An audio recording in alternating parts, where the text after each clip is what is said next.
그럼 바이든 행정부의 한반도 안보 정책 소식도 한번 살펴보죠. 한미가 서명한 한반도 핵억제 핵작전 지침 관련해서 얘기를 좀 나눠볼 텐데요. 먼저 어떤 내용이 담겼는지부터 들어보시죠.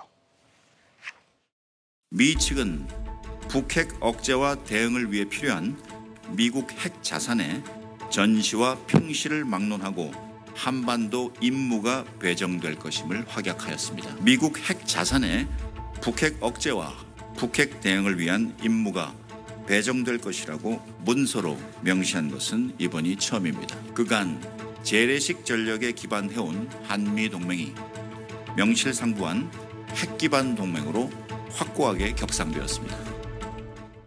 네, 김태효 차장 얘기를 들어보면 사상 최초로 미국 핵 자산을요 전시 평시를 막론하고 한반도 임무에 배정한다는 걸 문서로 공식화했다는 내용인데 김수희 평론가님 이게 좀 어떤 의미를 갖는 건가요?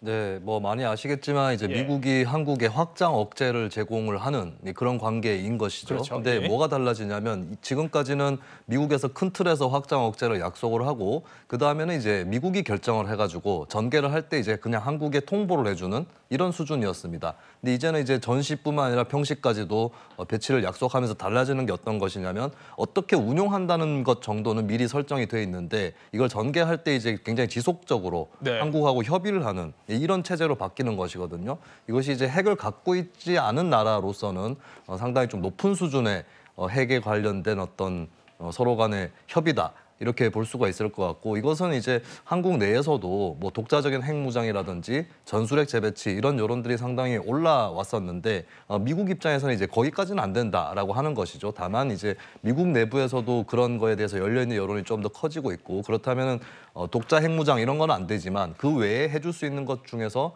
가장 높은 단계의 어떤 핵의 협력 이렇게 이제 정의를 내려볼 수 있을 것 같습니다. 네, 기존 방식이 북핵 억제에 중점을 뒀다면요. 이번 한미 핵 작전 지침은 북핵 대응까지 포함을 하고 있습니다. 이현정 의원님, 네. 그럼 이게 어떤 변화를 맞게 되는 거고 또 이게 사실상 미국의 핵 전력을 상시 배치한다 이렇게 봐도 되는 건가요?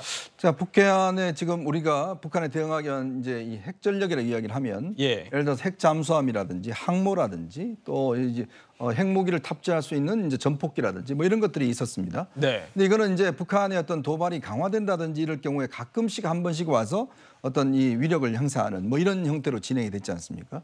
그러다가 이제 지금 최근에는 이 문제를 어떤 우리가 협의하기로 그렇게 이야기 됐었는데 이번 같은 경우는 이제는 이제 단순히 북한에 대한 억제력뿐만 아니라 어떻게 쓸 것인지에 대해서 우리가 참여도 하고 이걸 상시적으로 쓴다는 것이죠. 그만큼 이제 굉장히 지금보다는 굉장히 공세적인 어떤 면에서 보면 핵 자산을 좀 쓸 수 있는 그런 길이 열리는 겁니다. 그만큼 우리 입장에서 보면 굉장히 좀 안정적인 또 이런 핵 전력을 우리가 함께 참여할 수 있는 지금 뭐 독일처럼 나토나 독일처럼 이제 전술핵 무기를 공유하는 시스템이 돼 있잖아요. 그러나 우리는 지금 핵 무기가 없습니다. 공유할 시스템은 없지만 그러나 이런 핵 전력과 사용에 위한 작전이나 이런 데 우리가 함께 참여를 하고 함께 결정을 할 수 있고 한다는 것 자체는 이걸 충분히 우리가 쓸 수 있는데 어떤 파트너로 동반을 하는 거거든요. 그만큼 굉장히 효력적인 또 북한에 대해서는 굉장히 압박을 줄 수 있는 그러한 합의라고 저는 보여집니다. 그렇군요. 이렇게 미국 대선과 또 한미 간 안보 협력 상황까지 살펴봤고요.